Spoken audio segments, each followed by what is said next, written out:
and welcome to Disorganized Diplomacy. This is the second installment of the Service Disrupted webinar series, where we are examining the extraordinary upheaval underway across America's foreign affairs agencies.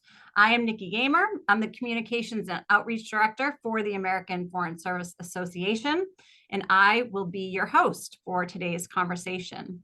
And if you are new to AFSA, and I hope you are not, we are the professional association and the labor union of the U.S. Foreign Service. And it is our mission as AFSA to safeguard the nonpartisan career foreign service. And as you can imagine, right now, that mission has never been more urgent. Since January, we have witnessed a stunning dismantling of key agencies. First, we had USAID, and then U.S. Agency for Global Media, both pillars of American soft power, shuttered in a matter of months. Then, in July, the State Department carried out its largest single-day layoffs in its history, over 1,300 employees gone overnight, including 246 members of the Foreign Service. And we're talking entire offices, bureaus dissolved, including women's issues, human rights, the bureau is working on democracy, climate change, AI, refugee affairs, and more and more and more, on we go. And that is decades of institutional expertise lost, language expertise lost overnight. Let that sink in. Now, by some estimates, nearly a quarter of America's Foreign Service has been gutted in just 8 months. And that's through agency closures, layoffs, early retirements, and buyouts. And we are also seeing a very disturbing trend, which is the blatant politicization of the workforce, which undermines the principle that diplomacy must remain impartial and grounded in long-term U.S. interests. So today, during this webinar, we're going to ask the hard questions. What happens when institutional memory is erased and expertise is treated as expendable? And can a decimated, politicized workforce still deliver for the American people? Now, before we begin, I have 2 quick notes for you. First, today's conversation is going to focus exclusively on the State Department. We did cover the dismantling of USAID and USAGM in a previous webinar, and please do go on our YouTube channel. We have that recording posted. And second, and this is really important because we've gotten some questions that this is addressing. We, as AFSA, we are not the State Department. And so we cannot speak to leadership's motives or their internal decision-making. But what we can share and what we will share are how the changes since January are impacting the workforce based on what we've heard from our members and why we, as the union and the professional association, are so concerned. And just a note of housekeeping, we will have time for Q&A, so please do drop your questions into the Q&A at any point, and we will do our best to answer as many as possible. And I know many of you have even sent us questions ahead of time that we are going to try to get to. But now, I am so honored to welcome 2 panelists who are intimately familiar with what's been happening at the State Department. So first, we are joined by John Dink Dinkelman. He goes by Dink. He's the president of the American Foreign Service Association, and he is a 37-year State Department veteran where he served in senior leadership roles around the world and in Washington, including as acting assistant secretary of state for administration. He also was among those laid off July 11th. Dink, welcome to the program. Well, thank you very much, Nikki. It's a pleasure being here. We're so excited to hear from you. And also we have Rohit, who goes by Ro Nepal. He is active duty Foreign Service Officer and AFSA's Vice President for our State Department constituency. Most recently, Ro served as Deputy Chief of Mission in Amman, Jordan, where he led the 5th largest U.S. embassy in the world, including more than a year as the Chargé d'Affaires. His previous overseas assignments include Italy, India, Pakistan, and Mexico, along with multiple tours right here in the Washington, D.C. area. Ro, welcome to the program. Thanks so much. Very excited to be here. Excellent. Okay, Dink, let's get right started with you. You were among 1,300 State Department staff laid off July 11th. Why don't you walk us through what that was like? Well, I'm happy to do so, Nikki, and good afternoon from Washington to everybody. July 11th was a day for me that will be etched in my memory for a long, long time.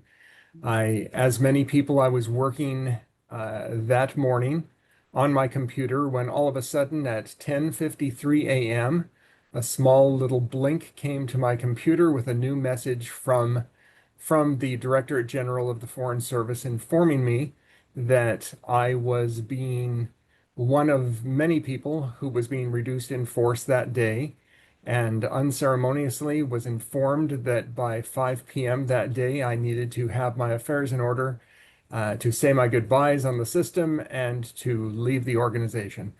To say it was a gut punch after 37 years would be an understatement, especially in an organization that is used to feting people and saluting them as they walk out the door after years of unvarnished, unselfish service to our country. It was an odd feeling to be informed that just within a few hours you would be asked to not let the door hit you on the way out.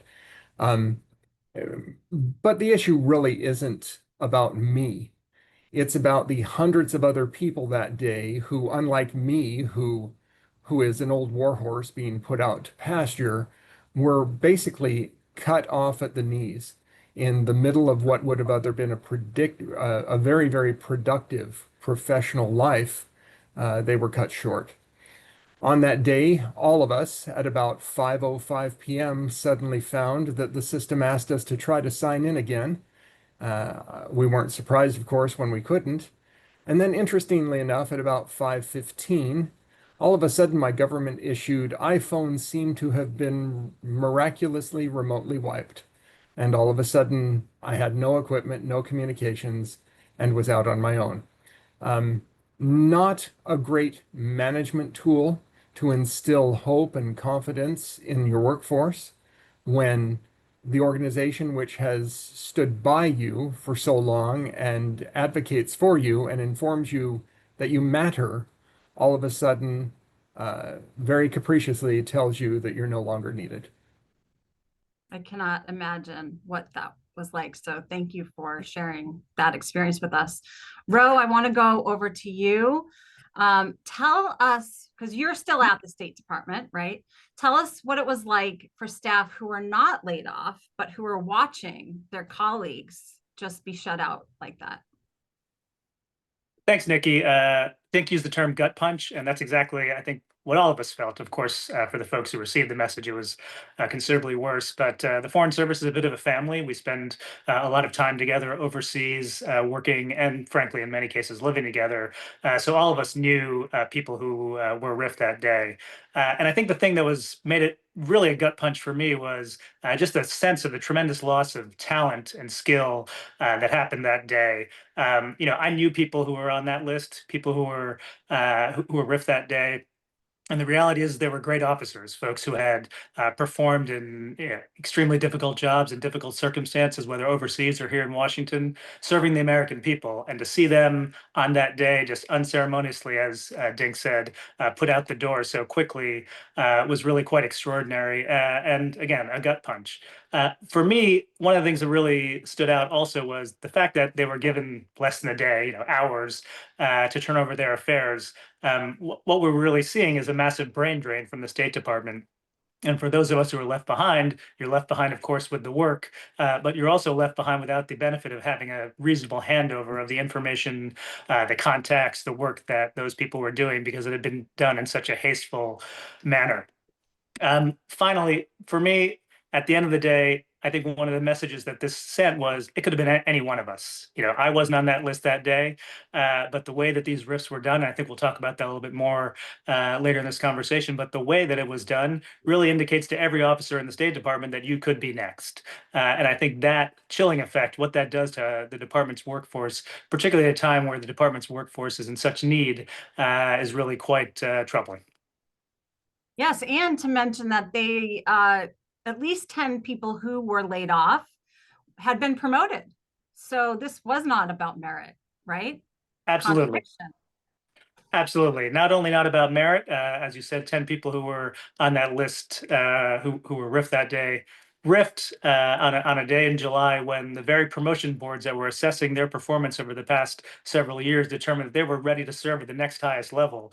It definitely demonstrates in clear terms that the rifts were not merit-based in any way, shape, or form. So relatedly, Ro, this goes to you again. So earlier this spring, the State Department leadership notified Congress that it was reorganizing the department, which is what these layoffs were part of. So what do we know about what they told Congress in that notification versus what actually happened? So, in the most simple terms, Nikki, there's a dissonance between what they told Congress and what actually happened. So, offices offices that had been designated to have no significant changes ultimately had significant reductions in force within those offices. So, what went over to Congress wasn't what actually happened. I think more importantly, substantively speaking, as you know, the administration in particular in the notification focused on certain subject areas like democracy, governance, human rights, refugees and migration. And of course, every administration has the right to choose how it wants to deploy its staffing. But what it told Congress was focused on those areas. But in reality, we had rifts in places like consular affairs, diplomatic security, overseas building, our Human Resources Bureau, all areas that are critical to the continuing functioning of the department. And that it just says a lot right there. I want to, and just for our audience who doesn't know the term RIF, R-I-F, it means reduction in force. So we use that interchangeably when we say layoffs. We mean, or when we say RIFs, we mean layoffs. Okay, Dink, this is for you. I want to talk about the bigger picture. So these cuts came after the complete dismantling of USAID, USAGM, and we're talking just losing diplomats at scale like we haven't seen in my lifetime. What does America lose when we lose this expertise so quickly? Oh my goodness, Nikki. How can you even quantify this? Years of service walking out the door, expertise, both regional and functional, individuals who've devoted their professional, if not their entire personal lives, to understanding and familiarizing themselves with foreign languages, cultures, methods, and an understanding of people in a way that seldom is done by other individuals within our own nation, all of a sudden lost to the United States. This has been across the board in various foreign affairs agencies. I, as the president of AFSA, have listened to people from the various organizations discuss different elements of the services that they've provided to the United States for years, only to find themselves out the door.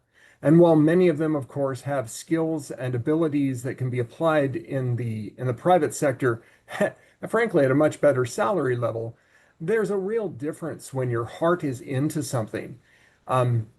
But you know, I don't want to focus on the message of the aggrieved. We can lick our wounds all we want, but the reality is that this has happened. My concern as the president of AFSA is what kind of message is being sent to the rest of the good people who remain. How can you continue to work for an organization that says it has your back when you know that this is not the case? And when individuals on whom you have relied and with whom you have worked for years all of a sudden find themselves packing. This hurts us. As many of you out there know, I'm not a political or an economic or a PD or a consular officer. I'm one of the management people who has been dedicated to making sure that you have the platforms on which you can work both in Washington and around the world. We've learned one thing in managing the State Department is that its greatest asset is its people. And how can you cut yourself off at the knees and treat your people in this way and expect them to invest themselves to the same workaholic type level that we've all experienced overseas? The basic truth is that all of us work to the extent we possibly can to make sure that the mission is completed. This has been done basically because we have entrusted ourselves to the organization, and the organization has betrayed our people. And not only that, but now to even raise your hand, as we have all been inculcated to do when we see something wrong, we're now being disincentivized to say anything. to offer up our clear and unvarnished opinions or input about the way to execute policies overseas and domestically, we're basically choking the throat from which the voice comes that saves us. This is wrong, and someone needs to address it. And barring individuals in the organization being able to say it, I will stand here across the street from HST and I will rattle as loudly as I possibly can that this is wrong. I want to go back to what you said. Diplomacy is about people, right? This is a people business. So what happens to what are our allies thinking? When they see this, what is our adversaries thinking? What is this what message is this sending to them? Well, as a good diplomat, my job is to get into their minds and to actually speculate and to offer that up to the leaders of my own country so that they may act, pivot, and then react if necessary to what we see through our eyes. But in this case, I'm not even going to try to speculate what is going on in the hearts and minds, not just of leadership, but of other nations, for whom the United States has always been set apart as that shining city on the hill, that when in doubt, one could look to the United States to finally do the right thing. And at this point, the right thing is not being done in Washington. Okay, Ro, I want to go back to you and talk about morale. And what are you hearing from those within the State Department? I'm particularly interested in what are you hearing out in the field at the embassies and consulates and about what's happening in Washington? So, Nikki, I'll start by saying that morale is probably at the lowest point I've seen in my 23 years. I don't quite have Dink's 37, but I've been doing it for a bit, and I've just never seen anything like this. I hear from officers all the time in the field and here in Washington, and what they tell me is there's a culture of fear in the department. Folks are worried. They're worried about their futures, of course. I think the starting point of that, of course, is the rifts. The thing I hear most from the field right now is, okay, rifts happen in Washington. Are they happening overseas next? So that's a significant concern that weighs on folks out in the field. But Dink mentioned the idea of dissent or questioning, providing information that isn't necessarily welcome. We just had a unilateral rewriting of our Foreign Service precepts, which are basically the guiding document for how we get promoted. And that document added at the top of the list now, above substantive skills, communication, leadership, management, is fidelity. Fidelity, as read, I think, by most of the officers in this change, is a prioritization of us telling folks what they want to hear rather than what we're actually seeing. And I'll tell you right now that good policy, whether it's in a Democratic or a Republican administration, always starts with good information. And good foreign policy starts with good information from overseas, from our embassies and consulates who are our eyes and ears and our reporting back to Washington. I'm afraid right now that there's a lot of folks out there who are afraid to hit send on an email or hit send on one of our reporting cables because they're worried that someone in Washington is going to read it and see it as disloyal. And what that means is our leadership is not getting the information that they need to make decisions in a complex and difficult world. Yeah, I mean and kudos to you, your active duty state. Are you worried about your job? You're talking about what's happening and now could you be next? I think I saw one of the comments flow by on my screen that suggested I should be, but I am still active duty right now. I'm on leave, and as it stands right now, I fully intend to continue with the State Department. Appreciate you at least shedding some light for everyone. That is brave and important. All right, just one question. Then we're going to go hit the audience questions. Dink, what should the American people expect next? And maybe even you could talk about what we're hearing about what's going to happen with the budget.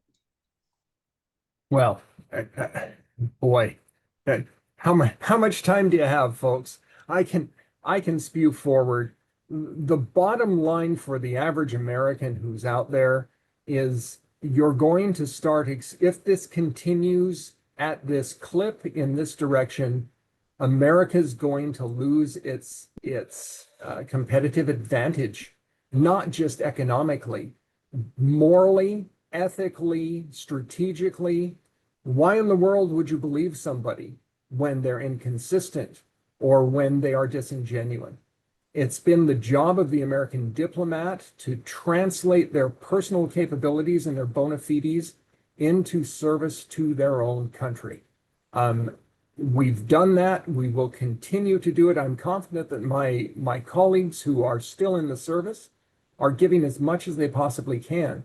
But when you're being conflicted in your directions, when it's unclear as to what we're supposed to be doing, and when you are hobbled and can't share with your leadership what you see as the truth from years of experience, what hope do you have of being able to contribute for the best possible end for the United States?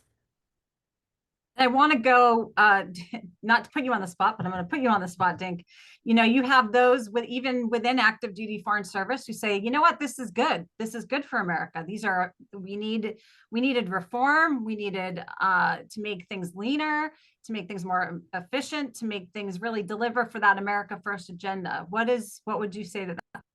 Well, in many ways, they're right. I've had many, probably at least a dozen individuals who I consider to be friends, who I've known for decades, who've pointed out to me that there are plenty of problems in the way in which we do our diplomacy. And as I've been overseas, one of the great strengths as I have worked with foreign interlocutors was America's ability to self-examine, warts and all, to look at the problems of our country and to actually put forward the fact that we are willing to self-examine, review, and question ourselves as being one of the great strengths that our nation brings to the world stage. There are so many countries out there where it is simply not wise, or even unhealthy, perhaps, for the individuals to point out that the emperor has no clothes.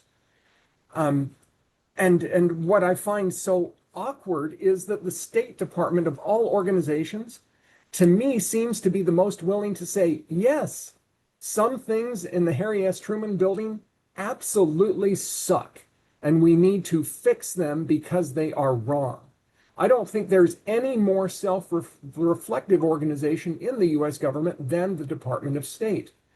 No one with a right mind is going to argue that improvements need to be done. But I think right-minded individuals are going to justifiably argue in the method in which you fix things. It is one thing to try to repair things. It's another to burn down the house in order to fix it. And that's what we see going on right now. All right, Ro, one last question to you before we go to audience questions. What is keeping you up at night among all of this? The thing that keeps me up at night is the implications of this significant and I hope not long-term reduction in our diplomatic capability. I worry about whether or not the consular officer that the American citizens rely on to help them in an evacuation from a war zone or from a difficult natural disaster will be there, because we don't know if we're going to have that capability. I worry about whether or not the next analyst who's focused on the next terrorist threat, whether that's wherever that may be emerging, feels comfortable reporting on it, because maybe he or she doesn't believe that it is something that is welcome or will be heard in Washington. So I really worry that ultimately the result of all of this is that we're going to be poorer, weaker, and less safe. And at the end of the day, the job of the department is to do precisely the opposite for the American people. And I think we're being put in a position where we're not going to be able to execute on the mission. And Dink, what about you? What keeps you up at night? Well, I hate to sound alarmist, but as a new grandfather, what keeps me up at night is that the effects of what we're doing now are going to take my little grandbaby when she's 18 years old and run the risk of having her in some war that could have easily been avoided had our diplomatic element of national power been at its full during the time that she was growing up. I fear we're on a bad path that is going to take us in directions that we cannot fix easily or quickly. Yeah, for anyone who has little ones or kids or young people in their lives, now is certainly a disquieting moment. Okay, I'm going to turn it over to our colleague, Naja Ruzika, who is going to guide us through some of the questions that came in. Thank you, Nikki. Thank you, John and Roe, or Dink and Roe, excuse me. And to everyone who submitted questions, I will say this is the most questions I've ever seen in an event. So you will bear with us as I tried to kind of group them. And I hope I will answer I will guide to be able to answer most of your questions. Why don't we start with, there were a lot of questions about asking more details about the July 11 layoffs. And so maybe, Ro, I'll start with you to give us a little bit more color and detail about how, the RIFs include overseas employees. What are you hearing about possible closures, future closures? And then there were a lot of questions about, were the RIFs illegal, or what was the basis that was used to be able to lay off the folks on July 11th? Sure. Let me start with exactly how this played out. It all played out in Washington. So the only rifts that took place were individuals who were in domestic assignments. And it was a very strange thing for an organization that's global in nature, where we all move around every 2 to 3 years. It was basically sort of a bizarre game of musical chairs, because where you sat on a particular date chosen by a group of individuals who apparently don't know a ton about what we do, which was May 29th, where you sat on that day determined your fate. So if you were in an office in a position that was determined to be not necessary on that day, you were riffed on July 11th. Even if you had moved on to another job between May 29th and July 11th, strangely enough, in some cases people were moving on to other assignments, or many cases in other places, but they were riffed on the basis of their presence in a particular seat on a particular day.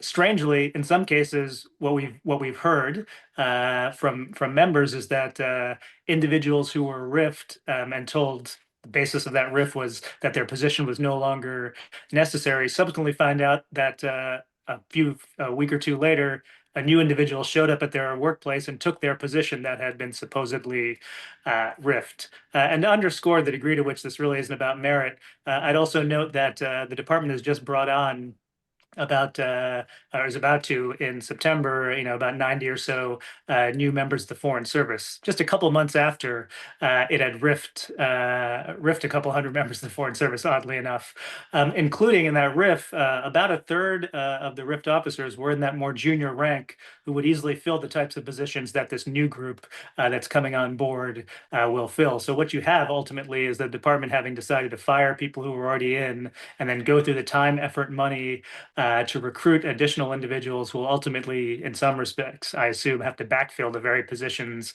of the people who had been riffed on July 11th. There were actually several questions about, and I know obviously we don't know the motivations of the leadership at the State Department, but people did say, what was the rationale for laying off so many people in July and then bringing on this new class in September? And Dink, maybe I'll have you talk a little bit about what we know about this incoming class and any AFSA thoughts around it. Sure. Thank you, Nadia. I'm happy to try to frame this, because I think anybody who understands and is acquainted with the Foreign Service recognizes the rank in person situation we find ourselves in, with so many entry-level officers being hired in 1 year, in order that 35 years thence, one of them will be a career ambassador of some sort. In the same way that the military brings in 1,000 lieutenants, because 30 years later, one of them will be a four-star general. Unquestionably, the Department of State needs to continue to feed into the Foreign Service, in the same way that a baseball team takes the farm teams and does what it needs to do. The problem that happened this year was more a gear grind in the system, somebody pouring sand into the gas tank, in that you decided arbitrarily to pull a bunch of individuals just by virtue of the fact that they worked in a certain location, and decided that they weren't needed anymore. Again, going back to a military comparison, it would be like the Marine Corps deciding that to pare down 10,000 soldiers or 10,000 Marines, that they would simply decide to close Camp Pendleton, when it is very possible that Pendleton has better colonels or better sergeants than Camp Lejeune.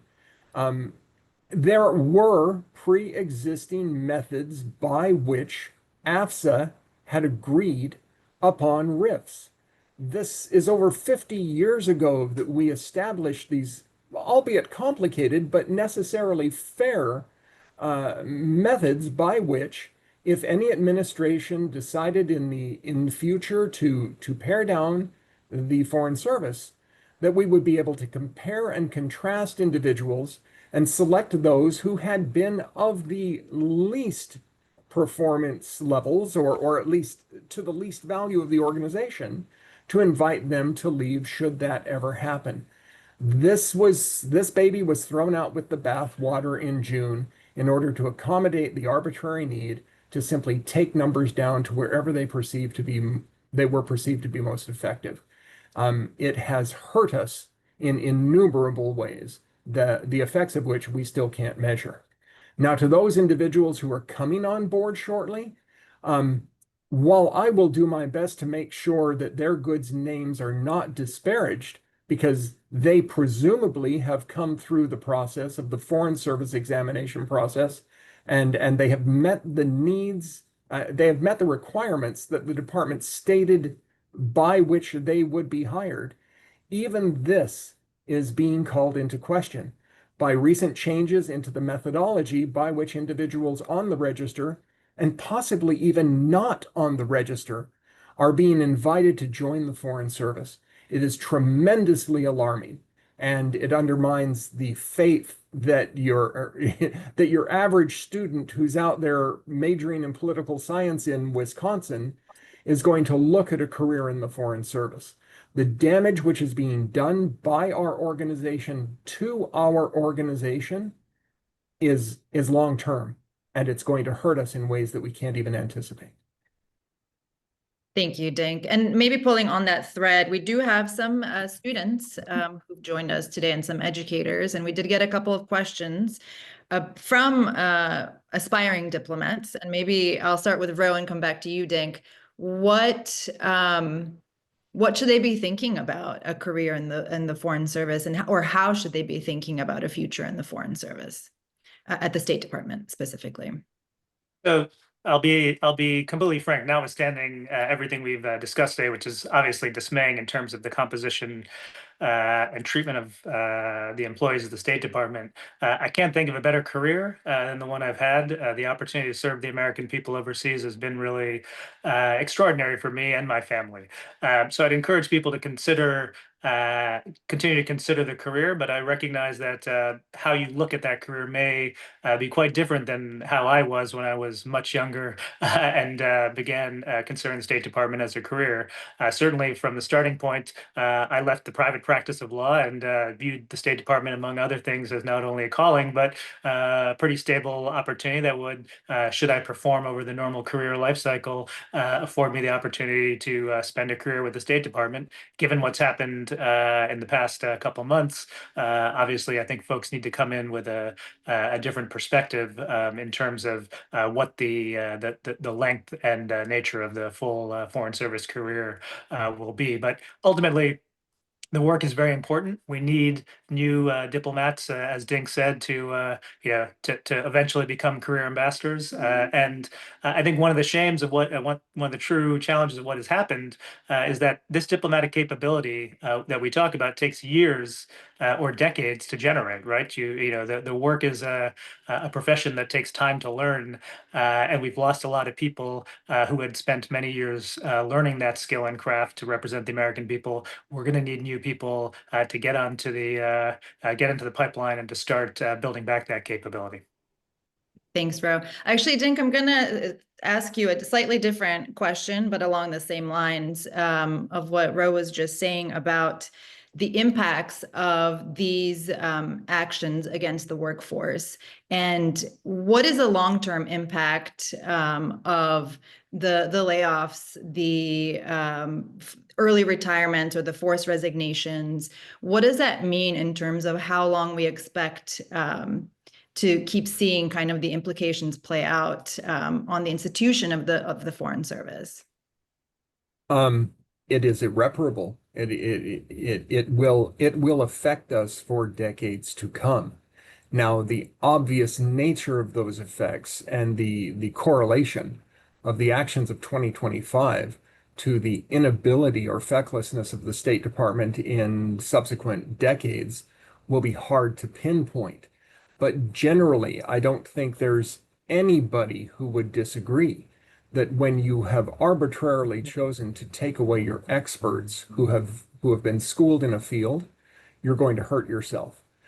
This is compounded, of course, on the other end by individuals who have left the Foreign Service and who are arbitrarily being brought back into positions, thus keeping individuals behind them in the chain from growing in the way that they need to develop. The American Foreign Service Association will always maintain that it is much better for a Foreign Service professional to occupy a position in the State Department and any other foreign affairs agency than it is to bring in someone who has no such experience, or even someone who has had previous or prior experience who has gone away. And it heartens me greatly to see names coming forward from within the Foreign Service to be appointed as chiefs of mission or other high-level areas of responsibility. We will never disparage those people coming up through the system who have the ability to right the wrongs that have taken place. The problem I see happening over the long term is one of faith and confidence in that very system on the part of the people who have been hired to support it. For if I have put my all into coming into an organization, and that organization does not have the ability to reciprocate with support, confidence, and an assured career path, then any good manager will say, you're going to lose your good people if you can't keep them with you. In many ways, one could say that private sector responses are being applied to public sector needs. And this is a bad formula for us going forward. So following up on that, I'll stay with you, Dink. We do have obviously a number of members in the audience, and there's a question here. If you have any guidance for those active duty diplomats who are trying to navigate this environment, is the role of the FSO or of the Foreign Service members changing? How do we rethink our civic calling and our skill sets? Well, thank you for the opportunity to address that critical issue. Just earlier this week, the Foreign Service Association put out notification to our members, essentially telling them to watch their back. We have entered a new era in which one cannot be assured that one is free to express one's opinions and input on any matter, notwithstanding not just policy, to one's chain of command, because it's demonstrable. What is going on is I'm getting reports from many different sides of our house that are telling me that people are being castigated, they're being punished, they are being derailed in their careers simply because they are doing what they have been told to do by their A100 coordinators. That is to raise their hand when something stinks and wave those red flags to make sure that the organization continues in the direction it needs to go. But that notwithstanding, the present and clear issue for each member of the organization, and frankly, I would advise anybody who's not a member in the Foreign Service also, is to simply make sure that they don't say what they don't want to come back and visit them in a negative manner. I know that's heartbreaking because it's the reason why we were hired, was to offer our input. But when your input is considered, how do I say this? We are esteeming nowadays people who are in opposition to be our enemy. Our adversaries are no longer to be dealt with, they are to be vanquished. This is one thing when you're dealing with people in another country who are vowed, who are determined to see you foiled in your actions. It's a completely different manner when we're talking about Americans dealing with Americans. So watch your back. Now, acting in your own best interest. Everybody has a line, and that's a line which they should draw and they should not cross. Um, but for those of you who can stick it out, I would hold up a light of hope in that at some point, this is going to change. It must change at some point. And individuals of good heart and good intent will be required, and the expertise of those individuals will be sorely needed to rebuild what has been broken and to regain that trust that has been lost. For those who feel that they can weather that storm, I encourage them to do so because we need you. We need America's diplomatic corps now more than ever.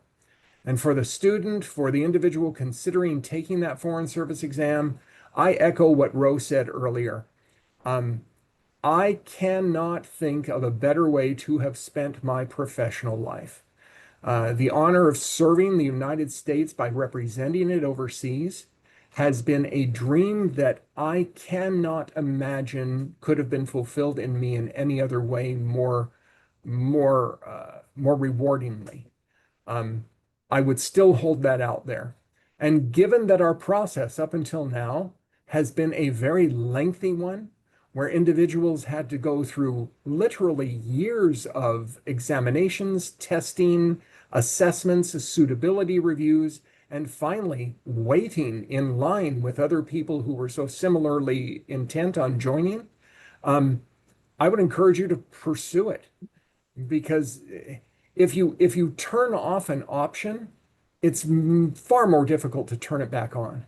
And I would encourage with all of my heart that when the Foreign Service examination processes open up again, for whatever positions, whether they be generalists or specialists, if you are so inclined and you feel that you could be qualified, I would wholeheartedly apply for such a position. Thanks, Dink. Ro, both you and Dink talked about one thing that's major thing that's keeping you up at night is, or both of you have said, this all is happening at a time when our diplomats are needed more than ever. We do have a question, actually a couple of questions that have come in to expand on that. What do you mean?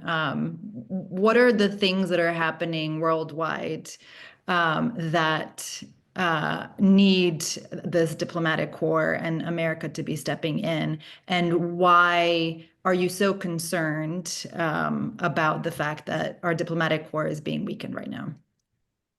So I'll use an example from my recent past. I was in Amman, Jordan, when been in Amman, Jordan, throughout the Gaza war and the regional wars that have taken place throughout the Middle East since the October 7th attacks. America's diplomatic capability, and of course, I'm sure there's lots of folks on this call who have varying views on the course of events in the Middle East, but fundamentally, the U.S. interests in that region remain, and our ability to pursue those interests is really dependent on us having strong embassies that can represent the United States to the governments of that region for the benefit of the American people. I'm not an expert in East Asia or Europe, but I suspect that that's the case in the many crises we see or foreign policy challenges we see in those places, whether it's addressing competition from China or the war in Ukraine. Ultimately, it boils down to, in many respects, the individuals on the ground who are dealing with our host countries and our interlocutors, our friends, allies, and in cases, enemies or adversaries on a daily basis. Without trained diplomats, and I'd say one thing that's really I didn't mention earlier, but just amongst the RIFT employees, we lost, dozens of people who have critical language skills, people who were fluent in Mandarin, Russian, Farsi, Arabic, gone. And as someone who spent 2 straight years learning Arabic and still struggling with it, getting folks who have that capability and training them up is really hard. And we don't have that group of people, and I'm afraid we're going to lose more over time. And ultimately, the world speaks English, but to understand the world, you need to understand the language that they're speaking in too. So that's, I'd say one window into the types of capabilities that we've lost that will be difficult to regain and will take a tremendous amount of time and cost. And when I say cost, I think that that's one thing. These rifts were largely or significantly justified on the grounds of cost, and ultimately, I think we've wasted a tremendous amount of money in the process of these rifts. Yeah. And I would say also the layoffs come on top of the huge capacity we've lost in terms of USAID and USAGM. And so that is such a huge hole in terms of our diplomatic might. Okay, so I want to take a departure from here and talk about AFSA and what AFSA is doing. We've got a number of lawsuits, and we're working to support the most recent round of RIFT, the employees, the State Department employees. So Dink, maybe can you give us an overview of the AFSA actions to date to protect and support the staff? Well, I would underscore first and foremost that AFSA is fighting all of this, particularly in the courts. Our big focus of litigation will continue to be the fact that we dispute the cessation of our collective bargaining rights. Individuals in the collective bargaining element of the American Foreign Service Association is a very small part of our function, albeit a very critical one, for the betterment of the organization. We will continue in all of the various services and goods that we provide to our constituents, not the least of which is advice and representation when things go south in the employment side of the house. If you've got a clearance issue, if you've got a performance issue, if you've got a poor boss who's treating you like dirt, which unfortunately seems to be increasing in the organization, we are here for you. Not just tea and sympathy from Uncle Dink, but lawyers who will be able to advise you on your legal rights and help you navigate what is a very, very dynamic path in human resources management in the organization. Of course, we continue to have the services that we provide to individuals in the form of information, daily information. The Foreign Service Journal is a gem. And if you haven't seen the edition that came out in the past 24 hours, I encourage you to look it up and read through it in depth. It examines a lot of issues that unfortunately can't seem to be the product of hallway conversation at the Harry S. Truman Building right now. We find ourselves in a very different world. And I think finally, and probably most importantly for all of our constituents, is we are still on the Hill. We are still out there going. Frankly, I'm a little scared at the level of meetings I'm supposed to be having in Congress. Heavens, I'm just an old GSO who finds myself now knocking on doors in Congress, trying to kick down doors in some places to be heard and let the legislative arm of our government know what is going on from the trenches down here in Foggy Bottom. We will continue to do this. We are not going anywhere, folks. I am not going anywhere. AFSA will be here for you, and I would ask that you continue to be here for AFSA. Thanks, Dink. Maybe I'll end on this last question, which is kind of a multi-part question, but it's about obviously everyone who's joined us today cares about what's happening, and a lot of people want to do something about it or want to help defend diplomats and defend diplomacy. So And I'll open this to maybe all three of you, including Nikki. What can people do? What can people do to help raise awareness? What can people do to sort of help others understand what's at stake? And is there a role that universities can play in this? So maybe, Dink, I'll start with you, but I would love to hear from Nikki as well. Okay, I'll try not to take all the air up in the room, but you get me started on this and I'll never stop, folks. First and foremost, one of the biggest problems we've got right now is that many individuals, understandably so, with a set it and forget it mentality, joined AFSA when they started in the Foreign Service. Their dues were collected religiously every 2 weeks and they were funneled to this organization. We still have scores, if not hundreds of people out there who mistakenly believe that their paychecks are still deducting their dues. And only when they come complaining to us that they're no longer receiving their journal, or they're getting the daily dump, or they're getting the advocacy report, or they're getting invitations, do they discover that they're no longer members because their membership lapsed. I would ask anybody within the sound of my voice to make sure that you echo the message to everyone you know in the Foreign Service, both active duty, retired, and alumni, that if they expect this organization to survive, they're going to need to support this organization with their membership. Please stay with us, because we're not going to go anywhere. Thank you. Thanks, Dink. And Nikki, for the non-Foreign Service members who are moved to take action and to help join our movement to stand up for service, what would you say? Nadja, thank you for teeing that up. This is going servicedisrupted.org. Servicedisrupted.org. That is our campaign website. You can sign up for our newsletter. That's where we send out what is happening that we know of inside of these agencies. And also we're announcing events on there.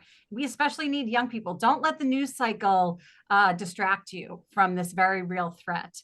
You know, you might not have even seen that this is happening at the State Department. And obviously you did, because you tuned into this webinar, but so many people don't know. They don't even know what a foreign service is. So to that, I say, please talk about this. After you get off this call, just talk about it with someone who might not know. And that is key. The reason we are spending time doing these webinar series is because the public, the American public, has a right to know. And so that is my message. Thank you, Nikki. That's great. And we dropped some links in the chat for servicedisrupted.org. We also have an email address, servicedisrupted@afsa.org. You can send us questions and we will answer. Ro, I want to finish with you. If you have any words of advice or guidance for both members and just interested public in how they might want to contribute to, the fight, to helping protect and promote diplomacy. Absolutely. Thank you, Nadja. I'll start, frankly, with my fellow Foreign Service members. I'd say there's one thing I agree with the current senior leadership of the department. I understand that they've been saying that we don't do a good job of telling our story. I agree. I think that the State Department, Foreign Service officers need to tell Americans, tell your friends, tell your neighbors what it is you do. And for family members, similarly. For my State Department colleagues also, a lot of you, I know, do the thankless work of dealing with congressional delegations, grabbing bags, meeting people at the airport early or late at night. You have opportunities to speak to members of Congress about what's happening here at the State Department. To the extent you're comfortable, I'd really encourage folks to utilize those opportunities with congressional members of Congress and congressional staff, so that they understand, because one of the things we've been hearing from Congress is they don't hear much from the department about what's actually happening. So you can be a really valuable, you can provide a really valuable service to all of us as a service if you take those opportunities. And then finally, the members of the broader public, I can't top Nikki's get involved exhortation. We need help. The situation is dire, and as many voices that we can have on our side, it will be critical in these coming years. Thank you. And thanks again to everyone who submitted questions. I think we got nearly 80, maybe even 100 questions. I hope I did them justice in categorizing them. But thanks again for your interest, and I hope you will hear and take to heart the words that we heard today about getting involved and taking action. I do want to give it back to Nikki to close us out. Thanks all. All right. That was certainly thought-provoking. And I hope you caught some of the threads of hope. You know, AFSA is not going anywhere. We are here to fight this. We have been fighting this, and we will continue to fight this. If you want to reach out to our wonderful president, we have an email address for you. If you heard him talk today, you can reach out to him at president@afsa.org. So the word president@afsa.org, and we will get through those. He is one thing, he will get back to you, whether you like it or not, he will get back to you. And that is about it from us here at AFSA. Thank you so much for joining us on this Thursday. To stay informed about future discussions, we're going to have something in September. Nope, this is September, in October, about what the rollback of union rights across the federal workforce means. So what does that look like? Why does that matter for Americans? So that'll be in October. If you sign up for our newsletter, you will hear about that and how to sign up. So servicedisrupted.org. Go check out the Foreign Service Journal from this month. You can find that on our website, afsa.org. It's all about reform and the reorg. And thank you so much, everyone. It does give me hope to see so many of you on here. So there you go. There's hope. Have a great afternoon, and we'll post this discussion on YouTube in the next day or so.